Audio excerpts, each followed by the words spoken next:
ఈ అమ్మాయికి పెళ్లి జరుగుతూ ఉండగా ఈమె పూల బొకే కింద పడేసి ఈ పెళ్లి క్యాన్సిల్ చేస్తుంది. అలాగే పెళ్లి మండపం నుండి పరిగెత్తుకుంటూ వెళ్ళిపోతుంది. కాని ఈ కుర్రాడు ఆ అమ్మాయిని ఏమాత్రం ఆపడు. ఎందుకంటే వీళ్ళిద్దరూ తిరిగి జన్మించారు.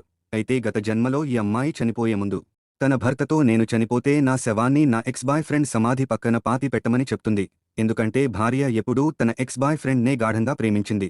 వాస్తవానికి ఈమె కొడుకును కూడా ఎక్స్ బాయ్ ఫ్రెండ్ వల్ల కన్నది. ఈ నిజం తెలిసాక ఈ వ్యక్తికి మనసు ముక్కలవుతుంది. ఎందుకంటే ఇతడు తమ కుటుంబం కోసం ఎన్నో త్యాగాలు చేసి ఇంత స్థాయికి వచ్చాడు. కాని భార్య ఇంతలా మోసం చేస్తుందని ఇతడు అనుకోలేదు. ఇంతలో భార్య చనిపోతుంది. ఇది చూసి ఇతడికి కూడా రక్తపు వాంతులు అయి మరణిస్తాడు. ఇంతలో ఒక్కసారిగా వీరిద్దరూ కాలంలో వెనక్కి వెళ్లి సరిగ్గా వీళ్లు పెళ్లి చేసుకునే సందర్భంలోకి వస్తారు. అప్పుడు ఈ అమ్మాయి నాకు ఇతడితో పెళ్లి వద్దని చెప్పి ఆ పెళ్లి నుండి వెళ్ళిపోతుంది.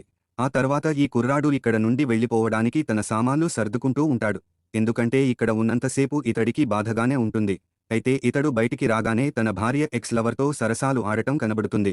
కానీ ఇతడు వీళ్ళని పట్టించుకోకుండా వెళ్ళిపోతూ ఉండగా ఈ అమ్మాయి మన కంపెనీ వివరాలన్నీ నాకు అప్పచెప్పి వెళ్ళు అని అంటుంది. అప్పుడు ఈ కుర్రాడు కంపెనీ గురించి అన్ని వివరాలు చెప్తాడు.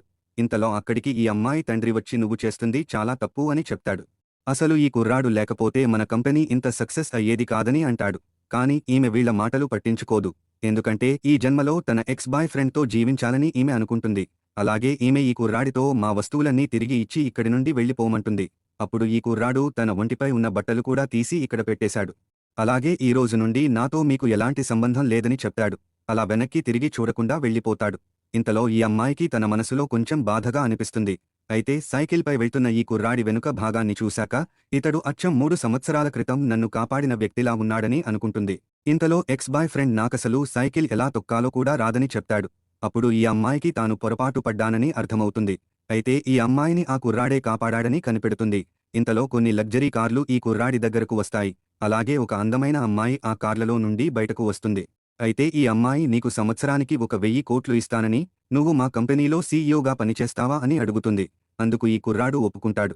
ఆ తర్వాత ఈ అమ్మాయి ఇతడిని వెతుక్కుంటూ వచ్చేసరికి అప్పటికే ఈ కుర్రాడు అక్కడి నుండి వెళ్ళిపోతాడు. మరిన్ని స్టోరీల కోసం వీడియో లైక్ చేయండి.